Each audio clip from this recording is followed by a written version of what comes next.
హైంద్రనీవా branch canal పనులను పరిశీలించారు మంత్రి నిమ్మల రామనాయుడు. ముఖ్యమంత్రి చంద్రబాబు సొంత నియోజకవర్గం కుప్పంలో హైంద్రనీవా బ్రాంచ్ కెనాల్ పనులను రాష్ట్ర జలవనరుల శాఖ మంత్రి నిమ్మల రామనాయుడు పరిశీలించారు. గుండిచెట్టిపల్లి పరమసముద్రం కాలువను పరిశీలించిన మంత్రి నిమ్మల గతంలో జరిగిన పనుల వివరాలను అడిగి తెలుసుకున్నారు. పనులు కనీసం ముందుకు నడవకపోగా చేసిన అరాకొర పనులు నాసిరకంగా ఉన్నాయని అధికారుల వద్ద ఆగ్రహం వ్యక్తం చేశారు. కాలువ పనులు అత్యంత అధ్వానంగా ఉందని పేర్కొన్నారు. గత టీడీపీ హయాంలో 90% కాలువ పనులు పూర్తి చేశామని, మిగిలిన 5 సంవత్సరాల్లో వైసీపీ ప్రభుత్వం 10% పనులు కూడా చేయలేదన్నారు. కుప్పంలో మాజీ సీఎం హైంద్రనీవా మీద పెద్ద నాటకం వేసి వెళ్లారని, హైంద్రనీవా మీద జగన్ వేసిన నాటకాన్ని ప్రజలు తిప్పికొట్టారన్నారు.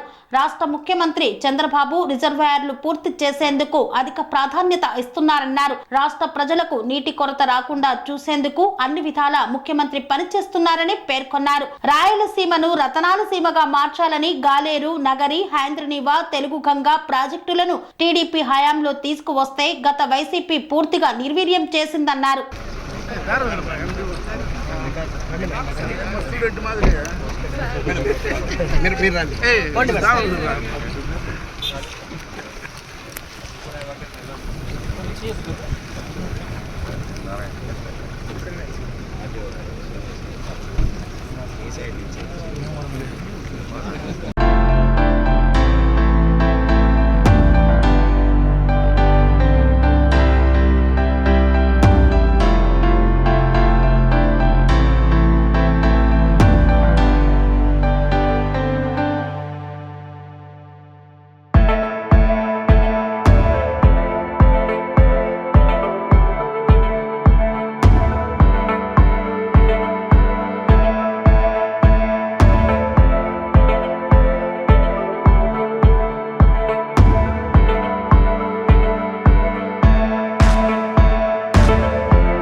నమస్కారాలు తెలియజేసుకుంటూ ఆంధ్రప్రదేశ్ రాష్ట్రంలో ఇరిగేషన్ వ్యవస్థని అందులో కూడా పర్టికులర్గా రాయలసీమని ఒక రతనాల సీమగా మార్చాలనేటువంటి ఒక ఆలోచనతో ఆ రోజు అన్న నందమూరి తారక రామారావు గారి దగ్గర నుండి చంద్రబాబు నాయుడు గారి వరకు చేసినటువంటి ప్రయత్నం ఏదైతే ఉందో, ఒక తెలుగు గంగ కానీ, ఒక హంద్రీ నివా కానీ, ఒక గాలేరు నగరి కానీ, ఇట్లాంటి ప్రాజెక్టులన్నీ కూడా ఈరోజు రాయలసీమలో మరి ఉన్నాయి, నిర్మాణాలు అవుతున్నాయి అంటే అది ఎన్టీఆర్ గారు, అదేవిధంగా చంద్రబాబు నాయుడు గారి యొక్క కృషి అనే విషయం మనందరికీ తెలుసు.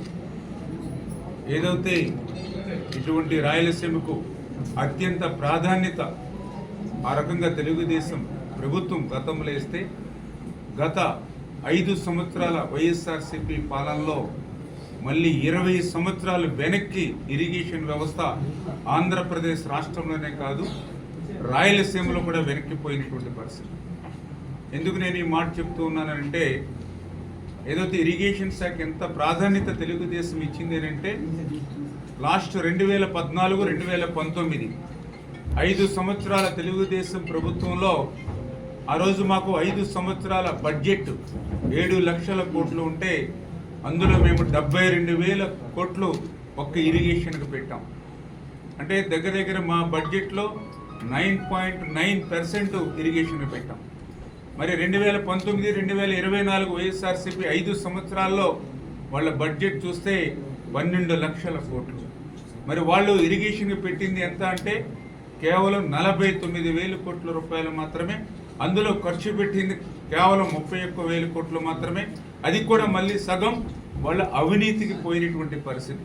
అంటే మేము ఇరిగేషన్ బడ్జెట్లో 9.9% మేము పెడితే వాళ్ళు 2.2% వాళ్ళు ఇరిగేషన్ కేటాయింపులు చేశారని అంటే, ఈ ఆంధ్ర రాష్ట్రంలో ఉన్నటువంటి రైతాంగం మీద, వ్యవసాయం మీద మరి వాళ్ళకు ఉన్నటువంటి నిర్లక్ష్యం, నిర్లిప్తత ఏంటనేది, లక్షలాది మంది ప్రజల దాహార్తిని తీర్చడంలో మరి వాళ్ళు ఏ రకంగా మరి పాలన సాగిందో అదే ఒక ఉదాహరణ అనే విషయాన్ని సందర్భంగా తెలియజేసుకుంటున్నారు. ఏదైతే రాయలసీమ కూడా, ఎందుకంటే మాట్లాడితే నేను రాయలసీమ బిడ్డ అని చెప్తూ ఉంటాడు, కానీ వాస్తవంగా చూస్తే మరి ఆ రోజు 2014-2019 5 సంవత్సరాల్లో రాయలసీమకి 12,000 కోట్ల రూపాయలు ఆ రోజు తెలుగుదేశం ప్రభుత్వం పెడితే, ఈయన 2019-24 రాయలసీమలో పెట్టింది 2,200 కోట్ల రూపాయలు.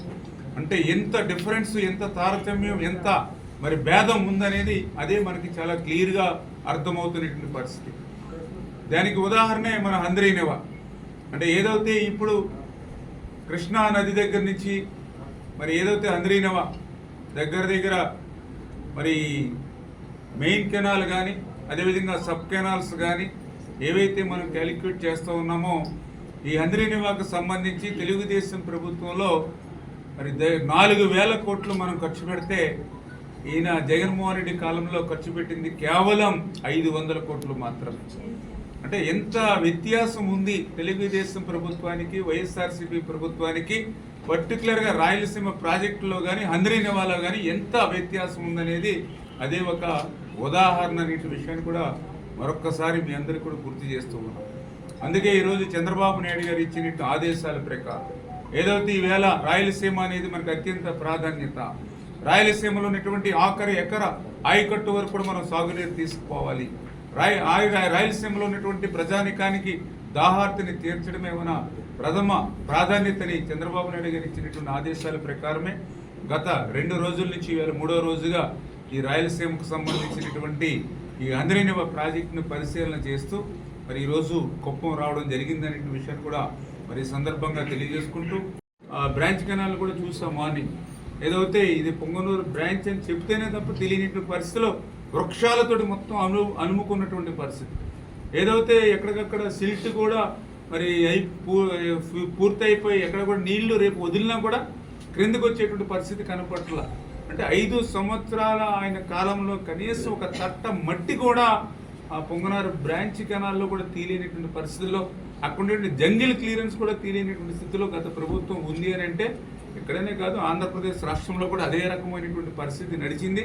అందుకే ఒకవేళ మనం ఏదైనా నదుల్లో నీరుందని కెనాల్స్లోకి పంప్ చేద్దామని అంటే అది ఆల్రెడీ సిల్ట్తో మరి కప్పిపెట్టి ఉండడమో, లేదంటే ఇటువంటి వృక్షాలతో నిండి ఉండడమో, ఆ బండ్స్ అన్ని కూడా బ్రీచెస్ గండ్లు పడేటువంటి పరిస్థితిలో గత ప్రభుత్వ పాలన ఉంది. ఏదేమని వీటినన్నింటినీ కూడా, సవాళ్ళన్నింటినీ కూడా మరి ఇవన్నీ కూడా అధిగమిస్తామని చెప్పేసి కూడా తెలియజేసుకుంటూ, అదేవిధంగా ఇందాక మరి ఏదైతే మరి పలమనేరు కాన్స్టిట్యున్సీలో కూడా నేను చూస్తాను, ఏదైతే కైగల్ రిజర్వాయర్ మీకు కూడా బార్డర్లోనే ఉన్నటువంటి పరిస్థితి. మరి నిజంగా 2019లో దానికి శాంక్షన్స్ ఇచ్చి టెండర్స్ పిలిచి వర్క్ ఆర్డర్స్ ఇచ్చారు ఆ రోజు చంద్రబాబు నాయుడు గారు.